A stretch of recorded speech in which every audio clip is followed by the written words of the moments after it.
Salut à toi et bienvenue, et aujourd'hui je vais te parler des limites de la parentalité positive. C'est quoi la parentalité positive? Parce qu'il y a de nouveaux concepts sur comment mieux éduquer son enfant, et un de ces concepts-là, c'est la parentalité positive. Et en général, c'est le fait d'être positif envers son enfant. Ne plus être méchant, ne pas battre sur son enfant, ne pas punir son enfant, ne pas gronder son enfant, mais être, en parenthèse, positif avec son enfant. Donc, c'est en gros comment est-ce que les personnes voient la parentalité positive. Donc, aujourd'hui, dans cette vidéo-ci, je vais partager avec toi quelques limites de cette façon d'éduquer l'enfant-là, parce que oui, il y a des limites à cela. Et si tu ne prêtes pas attention, cela aura plutôt l'effet inverse, donc un mauvais développement ou bien une mauvaise éducation de ton enfant. Un point important, quand on dit dans la parentalité positive, c'est toujours être positif avec son enfant. Donc, même si vous avez eu une dure journée, non, cachez cela, soyez toujours positif avec vos enfants, riez toujours avec vos enfants, c'est bien pour eux. Le truc, c'est que les enfants ne sont pas bêtes. Et c'est ça que beaucoup de parents ignorent. Beaucoup de parents pensent que l'enfant n'est pas conscient de ce qui se passe à la maison.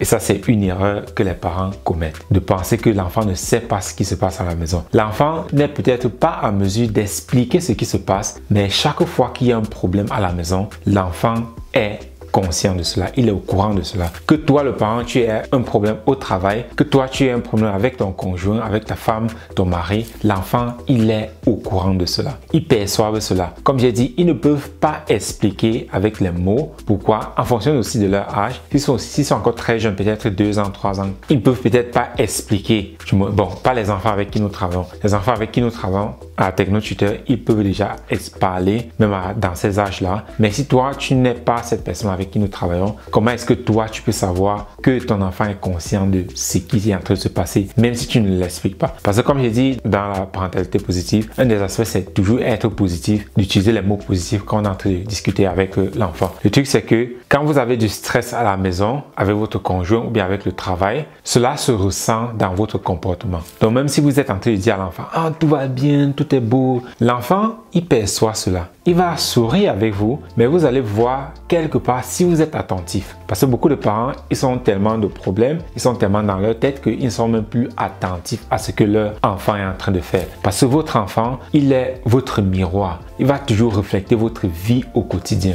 Si vous prêtez attention à ce que votre enfant fait, cela va beaucoup vous aider à comprendre votre propre vie. Parce que c'est vous qu'il copie. Et vous copiez à un niveau que vous n'êtes même pas conscient. Donc, si vous êtes en mesure de prêter attention à ce qu'ils font, vous allez voir comment leur comportement change, leur façon d'être change. Quand vous avez les problèmes au travail, quand vous avez les problèmes avec votre conjoint, vous allez remarquer qu'il y a une différence dans leur comportement. Peut-être il pleure beaucoup, peut-être il rit beaucoup, peut-être il ne veut pas vous parler. Il y aura quelque chose en fonction de votre enfant qui sera un indicateur de que, ah ok, il perçoit qu'il y a quelque chose. Alors, comment naviguer ces choses-là? Comme j'ai dit, dans la parentalité positive, on te dit seulement non, sois toujours positif, mais le truc, c'est que les enfants perçoivent cela. Le plus important ici, c'est de leur expliquer, c'est de leur parler. Oui, j'ai des difficultés à mon travail, on a donné un travail, j'ai pas encore pu le terminer et cela me met sous pression parce que je n'ai pas suffisamment de temps pour faire cela. Expliquer cela à vos enfants comme ça, c'est crucial. Et il y a une différence entre vraiment les expliquer la situation et décharger votre charge émotionnelle sur vos enfants. Ce que malheureusement c'est le cas pour plusieurs parents. Quand ils veulent expliquer quelque chose, que ce soit à leur partenaire ou bien à leurs enfants, ils déchargent tout simplement leur charge émotionnelle, leurs problèmes émotionnels sur leurs enfants. Je prends l'exemple d'un parent qui a des difficultés au travail parce que, par exemple, ils n'ont pas terminé un rapport et le deadline est déjà passé. Par conséquent, ça stresse parce qu'on a besoin de ce document-là pour continuer à travailler. Quand vous avez ce stress-là et que vous rentrez du travail, ne dites pas à l'enfant que ouais, tout va bien, tout se passe bien. Expliquez-le que bon, en fait, comme tu vois, j'ai un document à remettre au travail, mais je n'ai pas encore terminé et le deadline est déjà passé. Voilà pourquoi je suis sous stress. Simple et clair. Mais un parent qui déverse sa charge émotionnelle sur l'enfant, ce sera « Ah, la vie est comme ça, la vie est toujours compliquée, c'est trop difficile. Quand tu travailles, on ne voit même pas. On te donne toujours de travail. Voilà un document qu'on a donné au travail et je n'ai même pas terminé, le deadline est déjà passé. Eux-mêmes, ils ne voient pas comment le deadline était trop court. Ils ne m'ont même pas donné de l'aide avec quelqu'un pour qu'il m'aide à faire blablabla. » Ça, c'est quelqu'un qui est en train de décharger sa charge émotionnelle sur l'enfant. Et ça, c'est aussi détrimental à l'enfant parce que vous apprenez à l'enfant à être une victime. Oui, vous vous apprenez à l'enfant à être une victime. Juste lui expliquer, ok, comme tu vois, j'ai un problème au travail, il y a un document sur lequel je travaille, il y a un deadline, le deadline est passé, je n'ai pas encore remis le document et c'est ça qui cause beaucoup de stress au travail. Très simple, parce que cela permet à l'enfant d'expliquer en lui ce qu'il est en train de voir à l'intérieur de vous et qu'il ne comprend pas. Oui, il voit à l'intérieur de vous qu'il y a quelque chose qui ne va pas, mais il ne sait pas c'est quoi. Mais le fait de lui donner juste une explication de la sorte lui permet de comprendre que, ah ok, voici pourquoi je ressens telle chose de maman ou bien de papa. Un autre aspect, c'est, on dit toujours de ne pas contrarier l'enfant, parce qu'on dit être positif. Tu ne dois pas dire non à l'enfant.